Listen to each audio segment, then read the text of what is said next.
Stop. Perhatikan dua orang ini. Ya, itu diriku. Di samping sebelah kiriku adalah seorang pianis asal Prancis, namanya adalah Simon Graichi. Aku berfoto dengan dia ketika dia membawakan sebuah konser di Institut Prancis Indonesia di Yogyakarta. Aku bukan hanya terkesan dengan penampilannya ketika dia membawakan Asturias dan juga Robert on the Bridge, tetapi aku juga ingin menginformasikan kepada kalian bahwa berfoto adalah salah satu cara untuk menciptakan momen.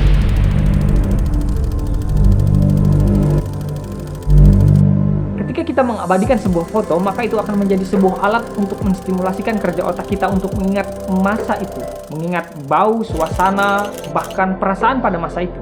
Dan pertanyaannya, apakah kalian mengingat setiap detail dalam kehidupan kita? Tentu jawabannya tidak. Menurutku, aku tidak mau menghilangkan momen begitu saja. Salah satu cara untuk membuatnya abadi adalah dengan cara membuat ingatan di dalam otak dibantu dengan foto pada masa itu.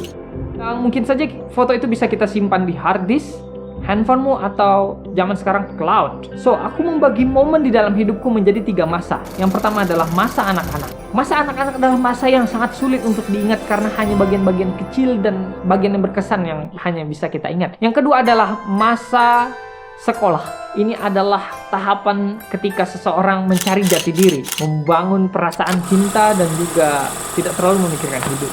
Yang ketiga adalah masa kuliah dan bekerja.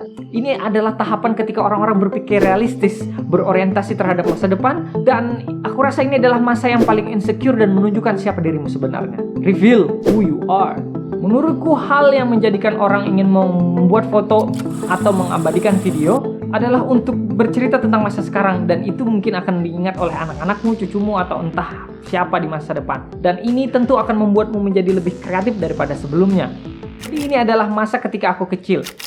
Dan ini hanya lintasan-lintasan cahaya yang hanya aku ingat. Pada waktu itu aku TK dan aku mengingat kejadian yang sangat berkesan. Aku dan beberapa anak yang lain memutuskan untuk melakukan eksperimen dengan menanam uang koin di tanah. Dan bodohnya aku berkontribusi semua uang sakuku dan ku tanam uang sakuku di tanah. Dan keesokan harinya uang itu tidak ada. Dan aku tidak pernah berpikir bahwa salah satu dari temanku mungkin mengambil uang itu. Bodohnya aku. Selanjutnya adalah masa sekolah. Masa sekolah adalah masa ketika kita merasakan perasaan cinta, monkey love, dan mencari jati diri, belajar. Dan aku pikir bahwa masa ini adalah masa yang membuatku, aku tidak terlalu berpikir tentang masa depan. Aku hanya berpikir tentang belajar, berteman, dan melakukan hal-hal yang aku suka, tertawa, dan itu adalah hal yang sangat berkesan di dalam diriku. Masa terakhir adalah masa kuliah dan bekerja. Mungkin tidak terlalu lama ketika aku menyelesaikan bangku kuliah, yaitu 1,5 tahun mungkin. Dan masa ini adalah masa yang paling banyak ketika aku mengabadikan momen di dalam hidupku. Aku banyak melakukan foto dan aku juga banyak membuat video. Contohnya ketika aku melakukan penampilan di Jogja Expo Center dan dilihat ribuan orang ketika aku menjadi orang gila. Dan yang kedua adalah ketika aku menyelesaikan tugas kuliah yang sangat complicated dan aku sangat antusias terhadap hal itu. Dan yang ketiga adalah ketika aku melakukan pengabdian di desa terpencil di pedalaman Kalimantan Timur di salah satu suku Dayak di sana, dan aku sangat bahagia ketika aku berbicara dan berbincang dengan orang-orang di sana dan aku mengajari mereka banyak hal. Dan yang terakhir adalah ketika mungkin menjelang tahun baru. Karena momen-momen inilah aku juga ingin memutuskan untuk mengabadikan banyak foto dan juga video.